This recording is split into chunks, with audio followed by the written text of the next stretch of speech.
the civilian employees of the U.S. Air Force. They're not in the military, yet they take the same oath. They don't wear the uniform, but they stand shoulder to shoulder with those who do. They're patriotic, hard-working Americans. They are the everyday heroes of Air Force civilian service.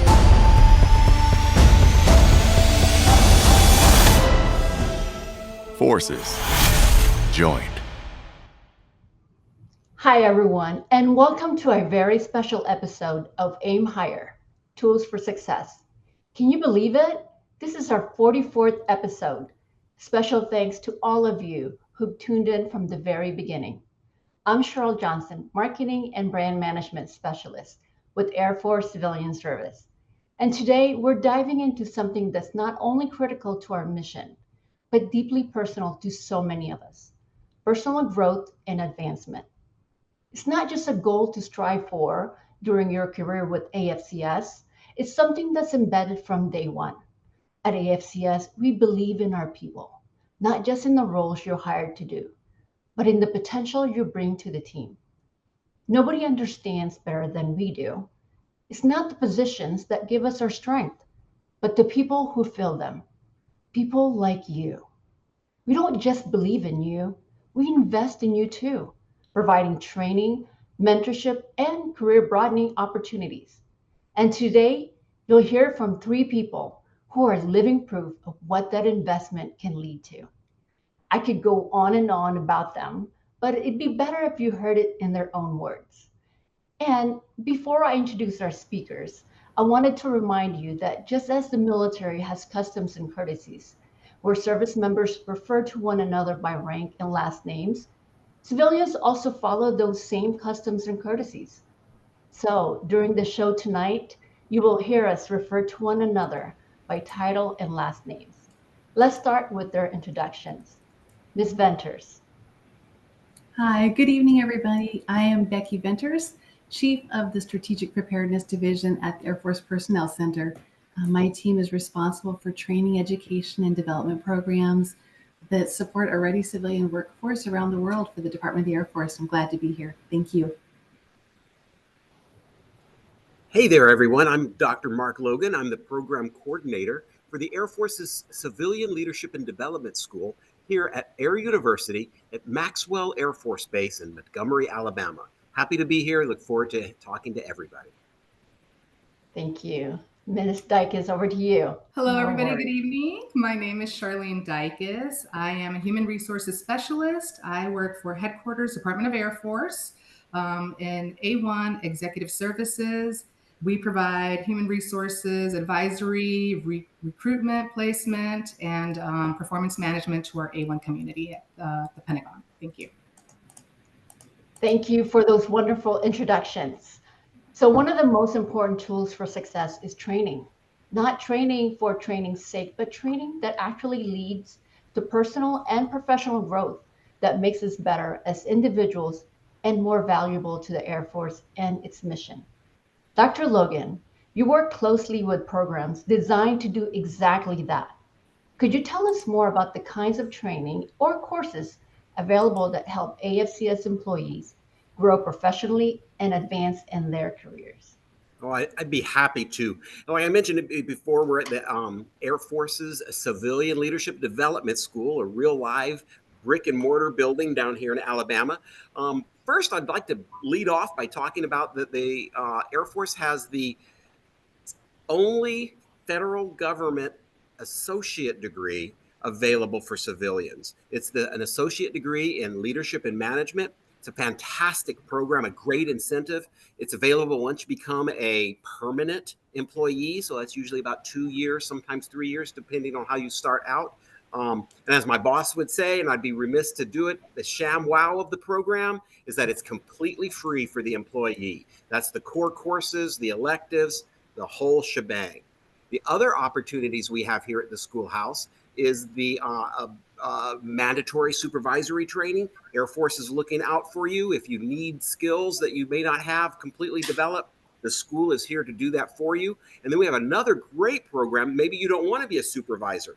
That might be, but you just want to bring your best self to work. We have a program that's called exactly that, bringing your best self to work. It's a professional development program. We offer assessments and courses aligned to the Air Force's foundational competencies, whether it's communication, coaching, development, writing skills. There are about 160,000 civilians that we take care of every day. And that's a huge benefit for the Air Force that your school is here for. Wow, thanks, Dr. Logan. What a great overview. And also a great time to launch the first poll for the evening. So audience, get ready. Poll number 1, which of these has helped you the most in your professional growth? A, on-the-job experience. B, formal training or courses. C, mentorship or coaching. And D, collaborating outside your usual role. I'll give you a few seconds to respond, audience.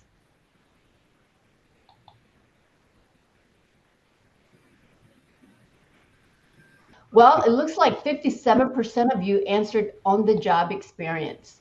So there's no teacher quite like hands-on experience. Real-world challenges help you grow faster, build confidence, and refine your instincts. That kind of learning sticks, and it's a big reason AFCS puts so much trust in its people from day one. Thanks, everyone, for sharing your thoughts. It's always inspiring to see how many different ways people grow. So Dr. Logan just walked us through some of the formal programs available, from degrees and supervisory training to competency-based development. But growth doesn't only come from structured settings. Ms. Venters, you've seen firsthand how those opportunities show up across different career stages. Would you mind sharing some of the other ways employees can continue developing? Sure, absolutely. And it sounds like our audience is already smart on some of this too, just with that on-the-job experience certainly is a great way for people to learn. Like Dr. Logan mentioned, there are formal courses like academic degrees. We offer limited quotas each year through the annual civilian development call for people that want to complete bachelor's and master's degrees too. So it doesn't just stop at the associate's level. And we have immersive developmental programs like opportunities for up to 3 years where people can go and switch jobs and even locations, geographic locations. They can learn new skills, acquire those competencies, and then apply them in different settings. But we also offer, as a Department of the Air Force, informal training, online tutorials. Some of those are under 5 minutes long. The bottom line is there's just a huge range of options, and they can go from a 1-minute module online to a 3-year assignment. Development basically can be tailored to whatever a person's ready for and striving toward. Wow, that's a great perspective, Ms. Venters. Ms. Dycus, I know you've worked closely with onboarding and development programs for new hires. What's your take on how employees, especially those early in their careers, can tap into the right training and support to start strong and grow from there? Sure, Ms. Johnson. So I had a wonderful opportunity to work with onboarding in different locations. And when I was over at the Air Force Personnel Center, we managed a human resources Palace Acquire program. So it's for our interns. We also had a hiring initiative that was called the Pipeline Program, which brought in entry level, brand new to federal service. And within those first 2 weeks, we had a program called Boot Camp. It was a great way to pretty much show them the Air Force culture, introduce them to some of the human resources platforms that they would be utilizing once they go into their roles, customs and courtesies. We also had just overall policies to help them assimilate. And very important, and most of all, is being able to connect them with our leaders, subject matter experts, the SMEs, and the points of contacts that they'll need as they grow in their career. A good opportunity to kind of show them we really do truly care. We value you. We want you to stay with us. This is a long-term commitment. It's not just there to assist the new hires, but also those that have already been in place that are looking for training opportunities. Aside from points of contacts, you also have SharePoint, which is an intranet. It connects you to your entire organization. And that way you're able to find other training opportunities. And we also have individual development plans. This is something that's normally discussed with you, the supervisor, employee, within the first 30 to 60 days. And it helps you kind of plan your path, your career, the training courses that might be helpful for you as you grow in that position, your current role at the time. So again, the opportunities are endless, just like Dr. Logan said and Miss Ventures. So many opportunities to plan, to move forward, and to develop that skill set. We mentioned we want you to be with us. This is a long-term commitment. You have to show that you have the initiative and the drive, and believe me, you will be supported. Showing that initiative usually helps, right? Thank you, Ms. Dycus. Let's take that a step further. With so many options out there, from short courses to full-length programs, it can be hard to know what's right for you, especially depending on where you are in your career. Ms. Ventures, would you kick us off again? How do you recommend someone figuring out which path fits best for their current stage? Yeah, happy to help with that. The first answer I'm going to give probably seems really straightforward, but the first thing I would say is talk to your supervisor. That supervisor, they should know what skills or competencies you already have and which ones you need to develop. It's a great chance to have that developmental conversation with somebody who knows you and hopefully can be objective about it. The second thing I would say is find a mentor. That mentor needs to be someone that you respect and trust. They can share lessons about what they've learned on their own career path and then help you reflect on your own. So I think both of those are really helpful. And then you keep hearing us say that there are so many opportunities across the Department of the Air Force, and there are. The bottom line is we have so many opportunities. I don't know that anyone knows every single program that's out there. And that's why hosting panels like this, hearing from different people, is really important. So it's use your resources. And then there are also tools, like actual tools that are available. So for example, in my area of responsibility, I already mentioned the civilian development call that goes out annually. That call, we represent 40 different courses in that call, and participants or people who would like to be participants apply. They get vetted through their functional communities or the leadership in their career fields. And the programs for which they're vetted can last anywhere from a 2-day to a 3-year program. So there's a huge range through that. And when people are looking at what do I need to apply for in this portfolio? How do I choose between these 40? We have an online tool. It's customizable. People can go online and choose from drop downs. They can say what grade they're in currently in their job. They can talk about whether or not they're interested in moving to a different geographic location. If they're only interested in going online, whatever their parameters are, they can set that up in the customizable tool, and it will tell them of those choices which ones match their search. So lots of different ways I think that you can kind of narrow it down from the different options that are available. I am right there with you, Mrs. Ventures. There was also MyVector. The MyVector allows you to find a mentor, connect with a mentor that can kind of help you and guide you in your career path as well. When I was in the PAC program, I was very fortunate. I had my program manager who kind of gave me a roadmap, and it just told me, okay, this is your current grade level. This is where you're at. These are some courses or training courses that are available that'll help you or guide you in your career. And this is what we see that would benefit you next. It was very, very helpful to have that. And of course, then there's also your supervisor. Your supervisor, they selected you because they saw something in you. You were the best for that position. They want you to succeed.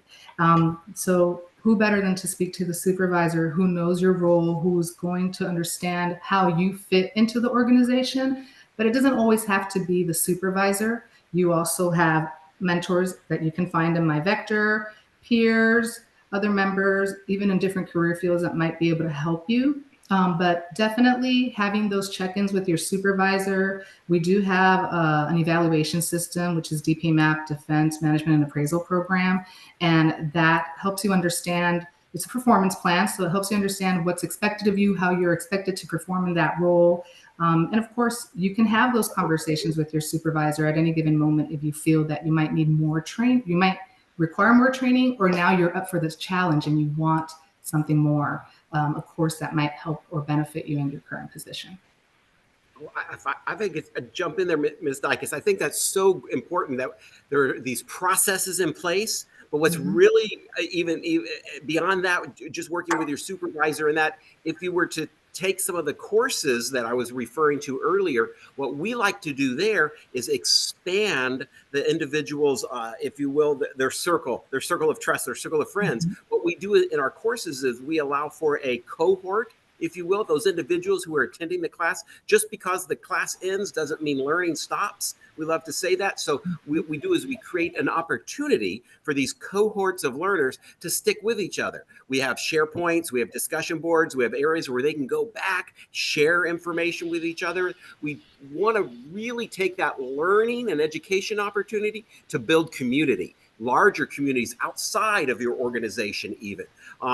When we talk about mentors, oftentimes we might think, oh, a mentor, it could be your supervisor, but mentorship comes from all over. It comes from your peers. It comes from colleagues. Shoot fire. Some of my best mentors, and the ones that have impacted me the most, came from entirely different career fields, from other organizations that I didn't even have any kind of functional areas with, just someone looking out for you with who has been through experience. We also try to reach those grades, lower grades. Oftentimes when you start out and you're on the left side of that scale, you may not think that there's a lot of opportunities for you. I promise you there are. Again, this communication, getting mentors, reaching outside, looking for development, right?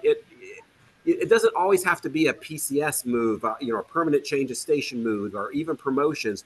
Shoot, you just want to be really good at your job. Wanting to improve is reason enough to seek out opportunities. Thank you for that. But before we move on, I'm getting questions from our audience. So the first question is there a specific path or program for retired Guard Reserve officers to transition to civil service? Any of you can take that. Just to clarify, Sheryl, are you asking, is there a path to get your foot in the door, or once you're in civil service to do some development? So once they've retired as a Guard or Reserve officers, can they transition into civil service? So I'm assuming they're asking how they could transition into the civil service. Yeah, absolutely. And I know that you're probably well poised to answer this question too, because I know that really one of the great websites that we have is afciviliancareers.com, where folks can go and find out what jobs are available and how they align with an individual's path and the work that you've done to this point, and use that to build towards your career as a civilian. The service that people have done in the military is honored and certainly valued. So I would say I would use that as my first starting point to get a foot in the door as far as learning what's available and in what locations. Awesome. Thank you, Ms. Ventures. That leads another question is almost similar to that is, what is the best route to apply for a civilian job with the Air Force? Well, you can first start is to go onto our website, afciviliancareers.com. From there, there's a bunch of information that you can start with. So we'd love for you to go on that, and we'll put that on the chat so you can check on the link and start browsing our website. So thank you. Now let's talk about one of the most powerful bridge between aspiration and action. Education. From classroom to career, we know the learning doesn't stop once you're hired. Dr. Logan, how are the programs like those at Air University helping shape the next generation of civilian leaders? Absolutely. So here at Air University, historically, where officers and enlisted come to learn their professional military education through many courses that they take, lots of active duty. Until recently, there really wasn't a physical presence for civilians. Well, I'm here to say that effective in 2022, as recently as that, but in 2022, that's when our Civilian Leadership Development School was actually stood up as a separate entity equal to officer and enlisted education. So we are definitely part of that education circle here. We are deeply connected to the other schools. Our mission is to prepare for the future, simply as that put. And civilians, trust me, are always included in those conversations. Goodness, I mean, as a civilian, we take a very similar oath that our military counterparts takes, and it's that shared purpose is so critical. So we spend a lot of time helping translate that and helping connect those dots, if you will. Air University supports civilians through opportunities like Officer PME and many other civilian leadership opportunities throughout the organization. And we are, again, like I mentioned, we're very plugged into that network. I mean, it's about understanding that you're not just a civilian doing a job, right? You're part of an institution. You're part of a mission, if you will. You're spot on, Dr. Logan. Air University, it taught me that, you're here to lead others in support of the mission. And I serve in civilian capacity. However, I've had the opportunity to attend some of the Air University courses and alongside military and civilian. And good thing about it is you get to see another perspective, different leadership styles, and it just helps broaden your understanding of the military, civilian, and how they work together to accomplish that mission. It's really good.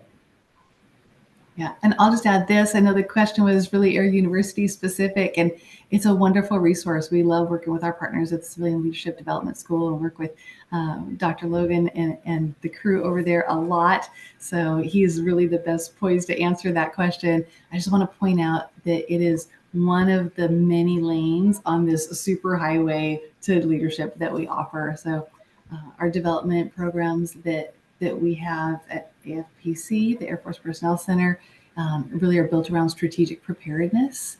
And for us, that's just a reminder that although civilians, we may never be combatants, right? We understand that, but we share the responsibility for maintaining a ready force. And we have the warrior ethos. We support the warfighter by providing continuity and expertise every single day. We bring that to the fight. And it's just like the video said at the beginning of our session today, we take an oath of office too. Our contributions are critical for mission success. So we're really excited that Air University has brought on the Civilian Leadership Development School, and excited to partner with them in their efforts and also bring others to the table for consideration. Thank you all. I'm going to pause for a second because I'm getting messages that we're having so many questions from our audience. So I'm loving that. Audience, keep the questions coming so I can tell that you're such a fan of education just as we are. So thank you for those questions. Thank you for wanting to keep learning, right? So we've talked a lot about the tools and opportunities AFCS provides, but sometimes the best way to understand their impact is through the people who lived it. I'd love to hear some success stories, moments where the training, mentorship, or programs we've discussed helped someone take the next step. Dr. Logan, would you mind getting us started? Sure. I'm going to give you an example from the civilian associate degree program I mentioned, and then I believe you'll probably hear some more personal stories from the panel members. But just two real quick stories. The civilian associate degree program, which has only been in existence for 4 years, but have helped hundreds of civilians achieve an educational goal that probably felt impossible at some point. And two common stories we hear so much was these individuals are the first in their family, maybe the first in a generation to actually earn a degree. I mean, that is inspiring not only to the, individual, but to all of those individuals, that all of those people that are around them. And those are such great emotional stories. One of the other great benefits are that when individuals sign up for the civilian associate degree, we have to do a transcript review of them. And we've discovered that not only could individuals earn an associate degree, but here's the BOGO, they've earned a bachelor's degree almost simultaneously. So we are helping individuals take that educational leap, that down that super highway there that Ms. Venters mentioned, because that just earning that degree means so much more than just that piece of paper to not only yourself, but to those around you and to those individuals that you come in contact with every day. Just two really quick stories there that I think, and we hear that so often. So very excited to share that. Yeah, I think, Ms. Johnson, that we could probably fill the next 44 AIM Hire sessions with success stories from the programs. And that's what makes our jobs so much fun. And I know Dr. Logan is really great at expressing his enthusiasm. It's contagious. But I think we all feel it, right? Just to see what happens through the programs. And so I could certainly give you some stories from folks that have gone through our programs as well. I'm going to share about my own story because I don't just get to lead this development-based mission. I'm a product of it. And so two particular programs that I've attended stand out for me as I think about this question. The first one was called, it's a mouthful, the Civilian Acculturation Leadership Training. But it was an acculturation course for people that were within their first 2 years of federal service could go and that program helped me connect with what it meant to even work for the Department of the Air Force. I knew what my job was, but that program gave me a chance to really connect to it. I grew up with my dad serving in the Air Force, and then I married a military member. But by going through, they called it CALT, not to be confused with CULT, that's a whole different thing. CALT was the name of the program. And it helped me realize that I was part of the mission too. Right? I wasn't just a daughter or a spouse of a military member. It shifted my perspective from being that supportive family member to being a civil servant myself and being part of that mission. And it made me want to stick with my new job, not just as my next job, but as a whole career.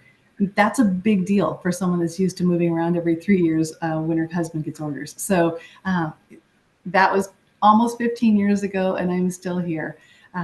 The other course I attended, I've attended multiple, but the other one I'll tell you about was about 10 years ago. And it covered all kinds of things. It was the Defense Civilian Emerging Leader Program. Again, hard to say, hard to remember, but impossible to forget. Because it covered things like public speaking and creating slides that are engaging and informative, providing actionable feedback for people, learning how to do respectful conflict resolution, how to communicate effectively, all of that. The curriculum was so, so good. But my biggest takeaway from it wasn't the curriculum.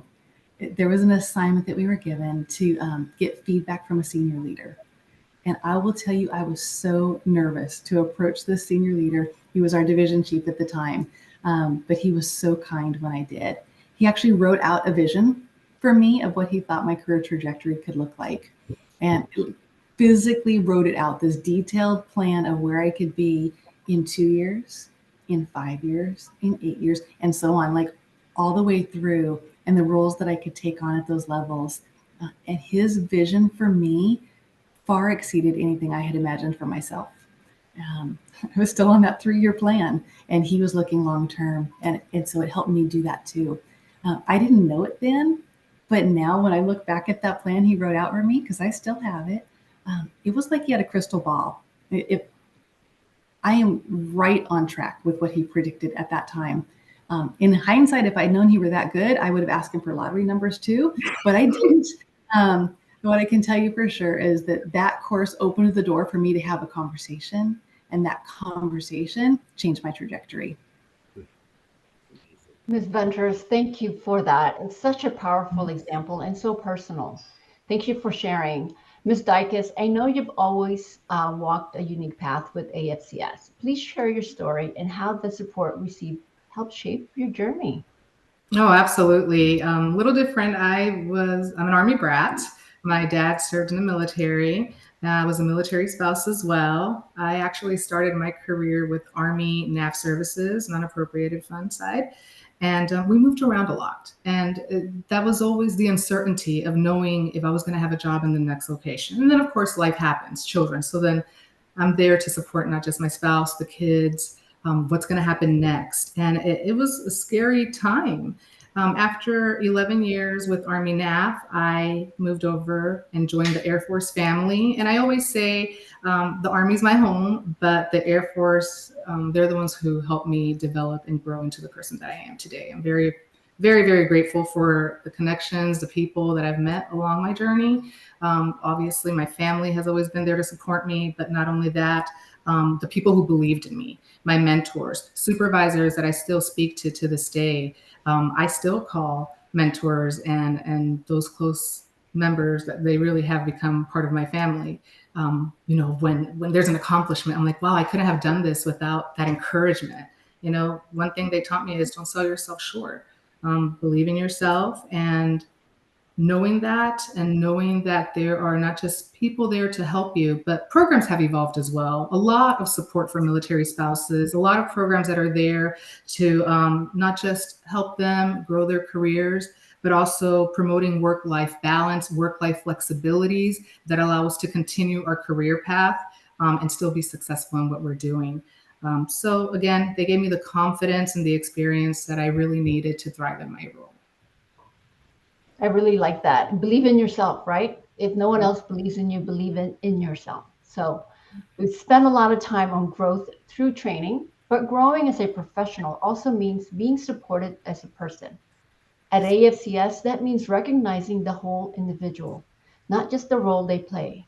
What kind of resources are out there to support wellness, balance, and connection beyond just traditional training? I'll start with you, Ms. Dycus.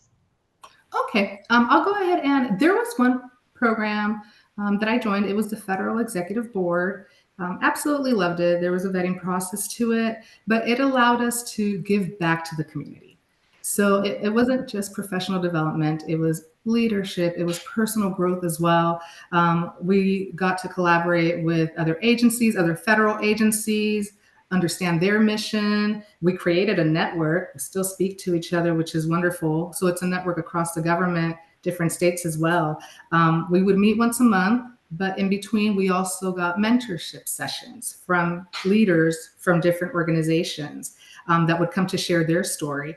And I can tell you, I would leave those sessions just feeling so amped, like, oh my goodness, that's exactly what I needed to hear. It just kind of gives you that motivation to continue doing what you're doing, that you serve a purpose.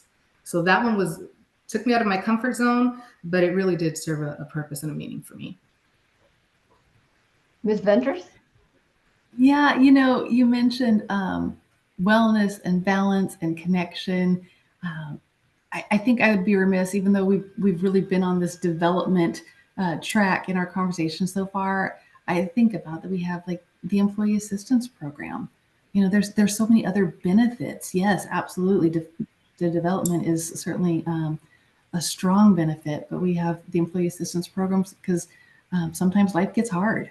And so that program gives you the opportunity to meet with somebody that's a professional counselor for up to 6 sessions per issue. And that's, I think, a really valuable resource that shows how the Department of the Air Force invests in people and wellness overall. Supervisors have the option of providing physical fitness hours to folks. We have the option, if mission allows it, to allow for our folks to go for up to 3 hours during the work week to do something that is conditioning for their body on the installation. We know that a healthy body supports a healthy mind. And so I think that's a really great way that we show balance. When we write up award packages, yes, we're talking about what the person does and giving bullets on that, but usually the last 2 bullets that we're supposed to write up are about their community involvement. So there is a high value placed on that. What are people doing to make a difference, not just in where they work, but where they live? And then there are tools like FSA Feds. It's this pre-tax program. So we have savings for health-related expenses, like glasses that I have to wear now because of my age. Thank you. Or a sunscreen because we live in Texas and it's really hot and the sun's out. There's wellness screenings, morale events. There's all kinds of ways that the department shows that they invest in people overall.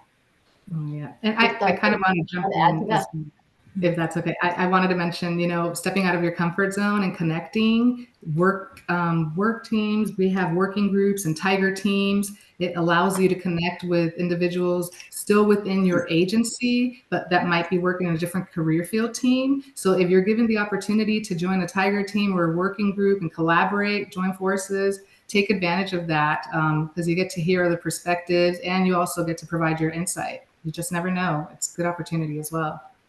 I love listening to these 2 ladies because it's so empowering and it's so reminding me of it's not, again, it's not a job. But once you're in here, you really become part of a family.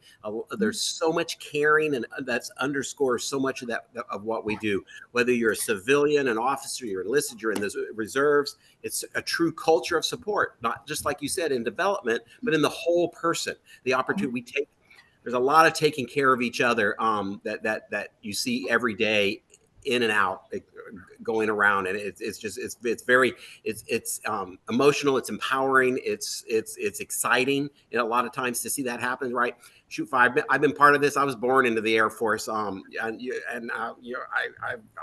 officially raised my hand a few times to do a few different things, but once you're part of this family, people look out for you. So you can't put a price on that human aspect of it. So the development, the promotion, the professional opportunities that are there. Yeah, we have a lot of programs, but it's people like you're like Ms. Dycus and Miss Venters here that that make it truly powerful. It's the people.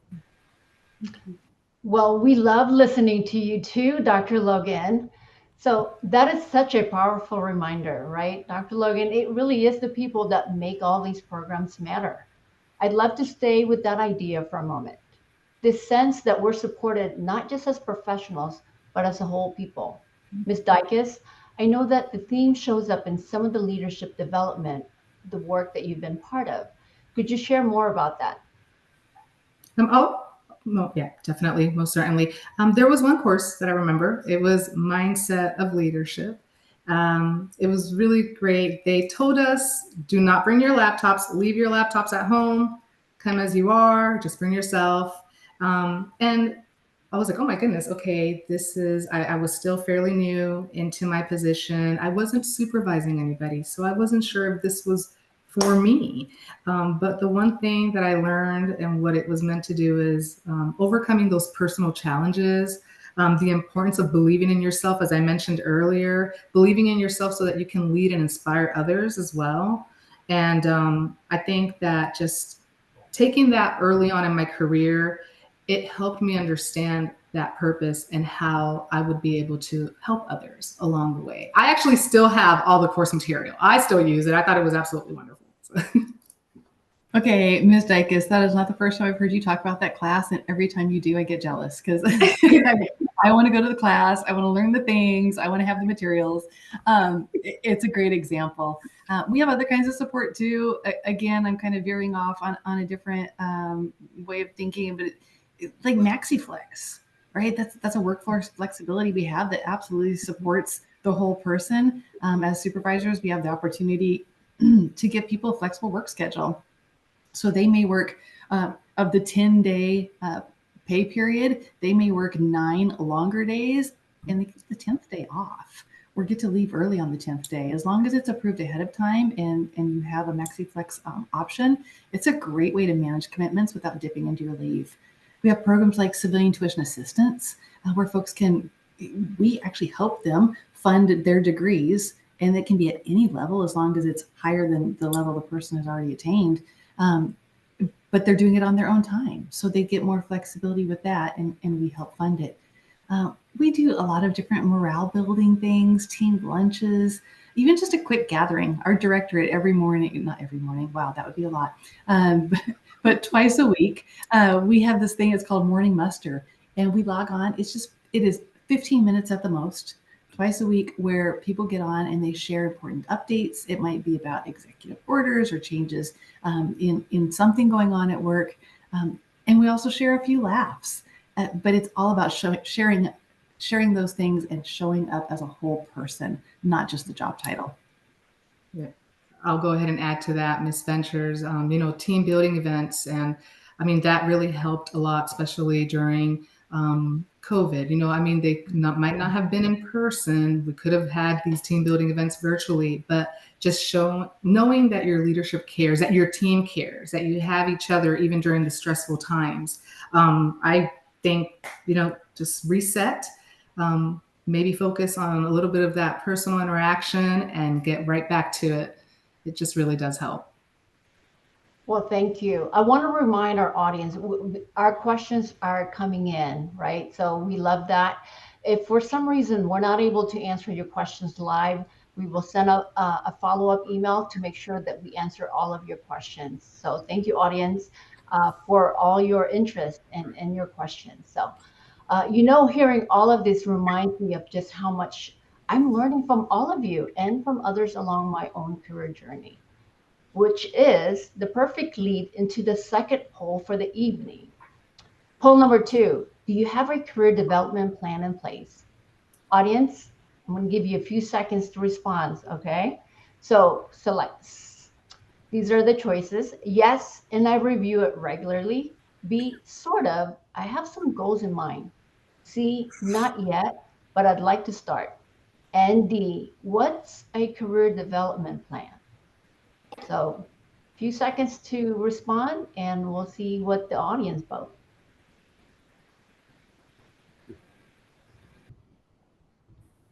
And it's almost, well, 41% said sort of. So sort of, I have some goals in mind. So you're halfway there, turning those goals into a written plan like individual development plan or IDP can give them structure and momentum. It's not about locking yourself into a path, but creating one that can shape and steer with purpose. Thank you, audience, for your response. The truth is, I recently updated my own individual development plan and sent it to my supervisor because I'm ready to take on more challenges. I hope he's listening. That got me thinking when it comes to putting together a meaningful plan for growth, just how important is mentorship or having a coach who can help guide you? What has your experience been, and how do you define what a mentor looks like in this environment? Ms. Venters. Mentors are so important. I'm really glad you called me first because I love this question. Mentoring can look lots of different ways, right? And so what it looks like in this environment, probably what it looked like in lots of environments, because it's so diverse. Mentorship can be very formal. You can have like a written contract with the person and schedule a 1-hour meeting for the first work Monday of every month, and you meet like that for 10 years. A very formal, structured approach with one person talking to one person. You can do group mentoring. You can do speed mentoring where groups of people are being mentored in just snippets of time. You can have a 5-minute chat with somebody while you're waiting for lunch at the taco truck. And that could be mentoring. If you ask a question, that person gives you their full attention or maybe a fresh perspective on something that you've shared, and you walk away changed, that might be all you needed. It's informal, but it's still a mentoring moment. You're probably not going to list that person as a reference on your resume, but they still helped shape your path. And that's key with mentoring. I'll remember that, mentoring at the taco truck. Thank you, Ms. Benches. Ultimately, I believe that it's about the individual. How much do they want it? Do they have the passion, the drive to plan out that career? And I can tell you from experience, when I started, I thought I wanted to do finance. I got a master's in finance. I was ready to go. Then I started doing the work and I realized this is not for me. I don't like it. And I mean, I'm sure there are many people that are wonderful and do the finance. It just wasn't my calling. And I really thought this was it. And I felt so stuck. I'm like, oh my goodness, Then I moved into HR and I love it.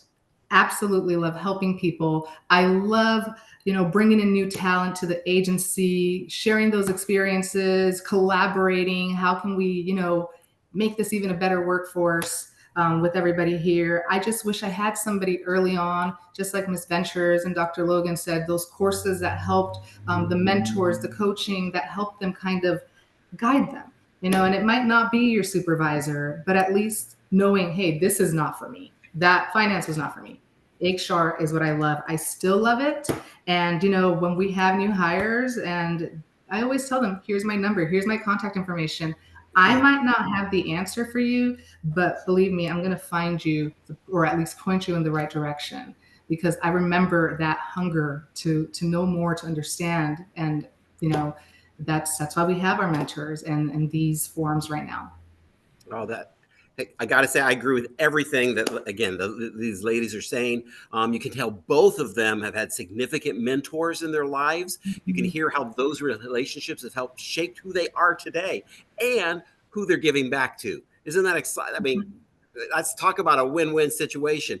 But oftentimes, sometimes not everyone might be as outgoing as the three of us are, or they might never, maybe they haven't had this opportunity to communicate, or maybe they're nervous to go talk to some individuals like that. So I keep coming back to sort of what the school here has to offer you. I think that's sort of my purpose on here. So I want you to know that conversation is a skill.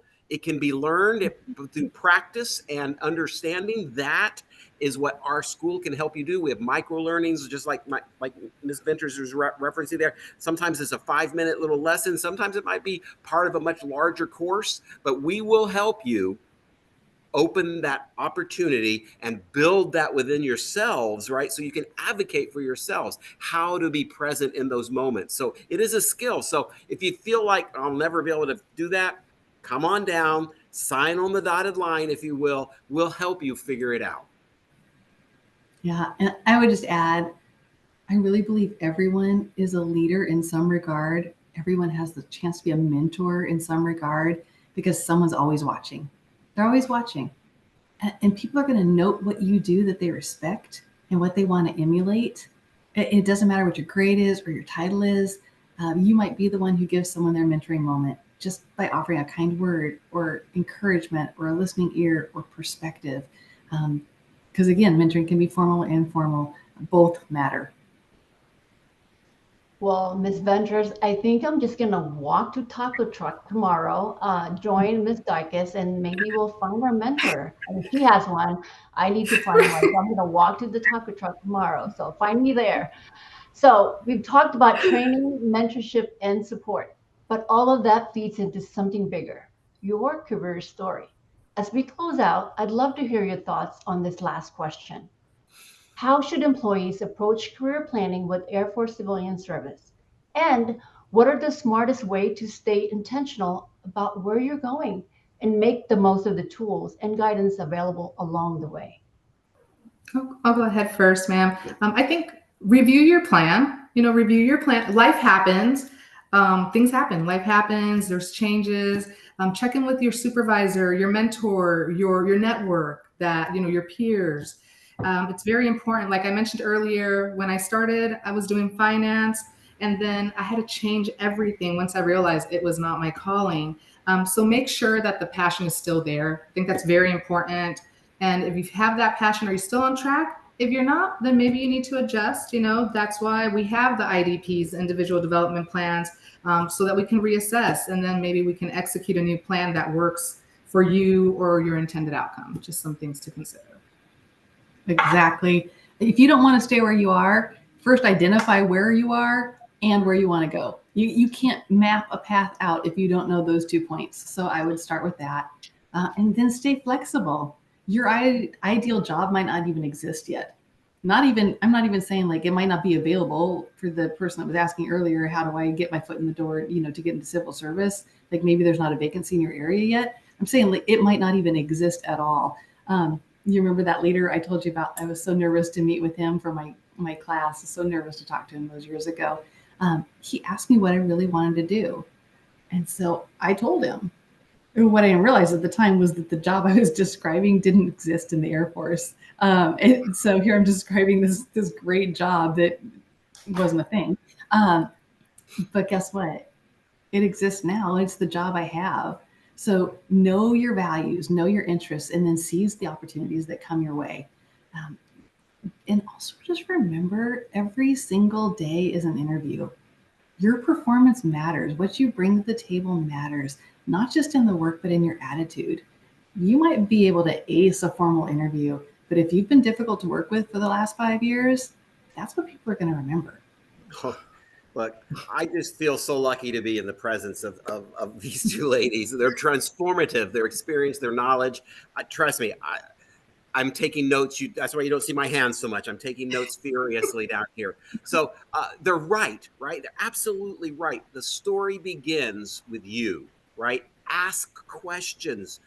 Be curious. Know that the Air Force wants you to do that. We encourage that. We want you to be curious, and we want you to find, my boss says, if we find your bliss, we want you to find your bliss, even if that means, right, Ms. Venters, writing and inventing the job, right? So, but how cool of an organization is that, right? So the opportunities are endless. I truly believe that no matter what your first job is, you're only limited by your imagination. That's right.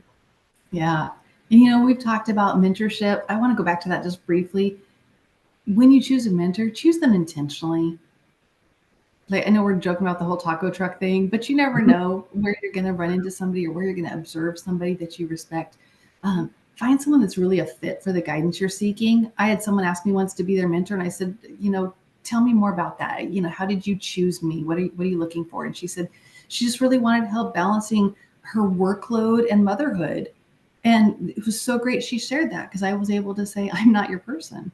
I don't have kids. So I can help with work-life balance, but as far as doing that with motherhood, I wasn't able to do that. I can help in a general, but not in that specific way. And so we were able to get her connected with somebody that could speak more to her specific challenges. So be thoughtful about your approach. And while we have you, I also want to mention a few more things that are kind of under the radar resources. First of all, informational interviews. It's when you take time, there's a role that maybe you're curious about. Go to a person that's in the role. And this can apply also for folks that are not currently in civil service. Talk to somebody that's doing the job. Ask if you can have 30 minutes of their time just to ask about the job and learn more. Not because you're trying to get the job, but because you're exploring the option of what do they do, and is that something that would be interesting. When people understand that you have a genuine interest, they're usually very happy to give you that time on their calendar. For example, if Ms. Dycus maybe had talked to someone in finance earlier, she could have realized it wasn't for her before getting into the situation, before getting the degree in it. So those conversations can save you time and money and energy. Second of all, we have annual training, and sometimes people roll their eyes or dread that they have to do their annual training like cybersecurity or operational security and those refreshers. But I will tell you, when I traveled to Europe last year, I was so grateful for that training. I knew what not to say. I knew what not to post online. I knew how to behave in countries that might have hostile actors. Those trainings kept me safe. And those are things that sometimes we take for granted. And then finally, we have career broadening programs. And I just don't want to close this out before I have a chance to mention that. Once you've had the chance to gain depth in your field and you want to gain some breadth, these assignments will stretch you. You don't have to be fully qualified for that new role. The point is to grow in those jobs. And so you keep your pay and your benefits, and you open yourself up to an entirely new opportunity. So I just want to make sure that I mention those before our time runs out today. So thanks for giving me that opportunity. I just want to say I agree completely with you, Ms. Ventures. Career broadening program is such an amazing experience. It opens doors to areas that you may not have even considered or even knew existed. So I'm so happy that you mentioned that one as well. And I started with the associate degree. I'll end with the associate degree. It's completely free, supervisor supported, and one of the most powerful incentives we have, life-changing, especially for those individuals without college degrees. And we love free, don't we all, right? With our time growing short, I want to thank all of you for sharing your time and insight with us tonight. Now, for the audience who have questions, keep in mind that if we're not able to answer your questions live, we will send an email to all of you, or you can send your questions to the Q&A, and our recruiters behind the scene will be more than happy to answer those questions. So let me just pull up one more time to see if I have any questions. Don't think I do. So, well, that's all we have for tonight. What we heard today is something we've always known at AFCS, that growth doesn't happen by accident. It happens when people are seen, supported, and given the tools to succeed. Here, we don't just give you the opportunity to move up professionally. We provide the ladder, from mentorship to training to career broadening opportunities. It's clear that when we invest in people, everyone wins. The individual, the team, and the nation. Huge thank you to Dr. Logan, Ms. Venters, and Ms. Dycus for sharing not only their wisdom, but their inspiring stories. You've helped shine a light on all there is to look forward to as an AFCS employee. And speaking of looking forward, I hope you'll join us for our next episode of Aim Higher, titled High Praise. In this episode, we're shining a spotlight on active duty airmen who will be sharing heartfelt moments of gratitude and respect for their civilian teammates and the many ways they make the Air Force critical mission possible. It's going to be uplifting, inspiring, and the perfect reminder of why civilian service matters. Until then, thanks for watching, and we'll see you on the next time. Aim higher.